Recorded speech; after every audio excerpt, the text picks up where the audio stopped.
امام حسین رضی اللہ عنہ کو تو دھوکے سے بلایا گیا نا. آپ تو لڑنے تو گئے نہیں تھے.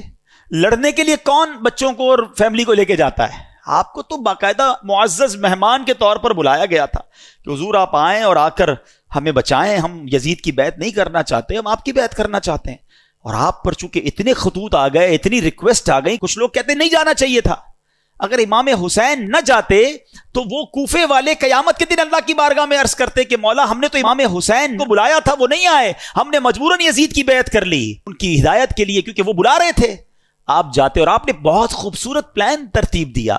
خطوط آ چکے تھے, ایویڈنسز موجود تھے, مگر آپ نے کراس چیک کرنے کے لیے مسلم بن عقیل رضی اللہ عنہ کو بھیجا کہ آپ جائیے وہاں جا کر پہلے حالات دیکھیے, پھر آپ بتائیں گے تو ہم آ جائیں گے. حضرت مسلم بن عقیل پہنچتے ہیں, سب لوگوں نے بڑا ویلکم کیا, ہزاروں لوگوں نے آپ کی بیعت کر لی, اور آپ نے خط لکھ دیا امام حسین کو کہ حضور یہاں تو ایوری تھنگ از اوکے, ہر بندہ آپ کے لیے انتظار میں ہے, آپ آئیے.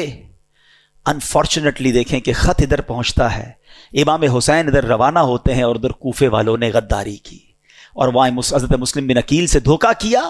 آپ کو شہید بھی کر دیا گیا, حضرت مسلم بن عقیل کے بچوں کو بھی شہید کیا گیا, اور حضرت مسلم بن عقیل رضی اللہ عنہ آخری وقت تک کہتے رہے کہ کاش میں وہ خط نہ لکھتا. آپ ٹریول کر چکے اور ادھر حضرت مسلم بن عقیل کو شہید کر دیا گیا. اب آپ جب کربلا کے قریب پہنچتے ہیں اور آپ کو ریزسٹ کیا جاتا ہے, آپ کو انٹرسپٹ کیا جاتا ہے جو یزیدی لشکر تھا. اب یہ لشکر 22,000 کا لشکر ہے.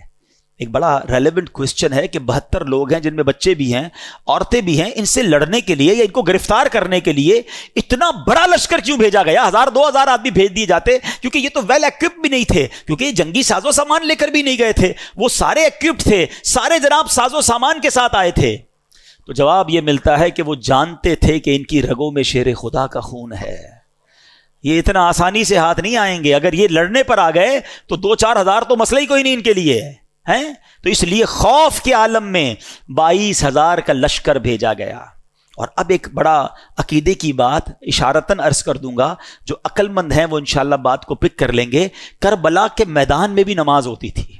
ہاں, ادھر والے بھی جو تھے نا وہ نمازی تھے, اذان بھی دیتے تھے, کلمہ بھی پڑھتے تھے, اور نماز کے وقت میں نماز بھی پڑھتے تھے. اچھا ہوتا کیا تھا, جب 22,000 لوگوں کی جماعت ہو رہی ہے تو امام حسین کو بھی وہاں چلے جانا چاہیے تھا. کربلا والے جو تھے, خاندان رسول والے, کہ آپ بھی سب جا کے بڑی جماعت میں پڑھ لیں. لوگ کہتے ہیں نا بڑی جماعت نہیں چھوڑنی چاہیے. تو کربلا کے میدان نے یہ بھی پیغام دے دیا کہ 22,000 کی جماعت الگ ہوتی تھی اور 72 والوں کی جماعت الگ ہوتی تھی.